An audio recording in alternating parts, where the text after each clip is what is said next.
జిల్లాలో వైసీపీకి మరో షాక్. పార్టీని వీడేందుకు ఎమ్మెల్సీ జంగా కృష్ణమూర్తి రంగం సిద్ధం చేసుకుంటున్నారు. అందులో భాగంగానే ఒక హోటల్లో ముఖ్య అనుచరులతో కీలక భేటీ నిర్వహిస్తున్నారు.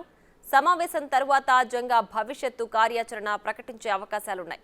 ఇటీవలే కృష్ణమూర్తి కుమారుడు కోటయ్య కూడా జెడ్పీటీసీ పదవికి రాజీనామా చేశారు. ఇరువురు తెలుగుదేశం పార్టీలో చేరతారని అనుచరులు చెబుతున్నారు.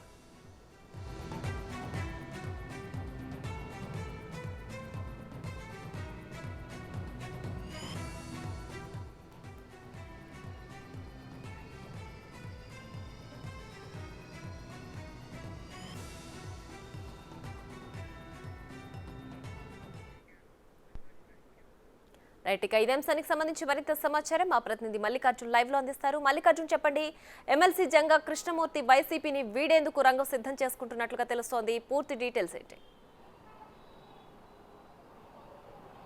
గుంటూరు జిల్లాలో కూడా ఒక సీనియర్ నేత, అలాగే గురజాలకు సంబంధించి మాజీ ఎమ్మెల్యే, ప్రస్తుత వైసీపీలో ఎమ్మెల్సీగా కూడా కొనసాగుతున్న జంగా కృష్ణమూర్తి కూడా వైసీపీ వీడేందుకు రంగం సిద్ధం చేసుకుంటున్నట్టు కూడా మనకు తెలుస్తూ ఉంది. ఎందుకంటే గత కొన్ని రోజులుగా కూడా ఆయన గురజాల నియోజకవర్గానికి సంబంధించి మరోసారి వైసీపీ తరఫున పోటీ చేయాలని కూడా ఆయన ప్రధానంగా భావిస్తూ ఉన్నారు. ఆయన పోటీ చేయనప్పటికీ కనీసం ఆయన కుమారుడికి కోటయ్యకి సీట్ ఇవ్వాలని కూడా ఆయన అధిష్టానానికి ఎప్పటి నుంచో కూడా వేడుకుంటున్న పరిస్థితి. కానీ ఈసారి జంగా కృష్ణమూర్తికి మరోసారి కానీ ఆయన కుటుంబానికి కానీ సంబంధించి సీటు లేదనే విషయం కూడా క్లియర్గా ఆయనకి సమాచారం అందుతున్న నేపథ్యంలో కూడా ఆయన క్లియర్గా పార్టీ మారేందుకు కూడా రంగం సిద్ధం చేసుకుంటా ఉన్నారు. ప్రధానంగా అతను కుమారుడు జెడ్పీటీసీగా వ్యవహరిస్తూ ఉన్నారు. ఇంకో కుమారుడు, రెండో కుమారుడు కూడా ఉన్నారు. అతను సర్పంచ్గా కూడా వ్యవహరిస్తూ ఉన్నారు. మొదటిగా ఆయన మొదటి కుమారుడు కోటేశ్వరరావు అయితే జెడ్పీటీసీ పదవికి కూడా రాజీనామా చేయడం జరిగింది. దానికి సంబంధించి యాదవ సంఘాలకు సంబంధించి ఆయన బీసీ నేతగా వ్యవహరిస్తూ ఉన్నారు. వైసీపీలో కూడా బీసీకి సంబంధించిన సంఘానికి ఆయన రాష్ట్ర అధ్యక్షుడిగా కూడా వ్యవహరిస్తూ ఉన్నారు.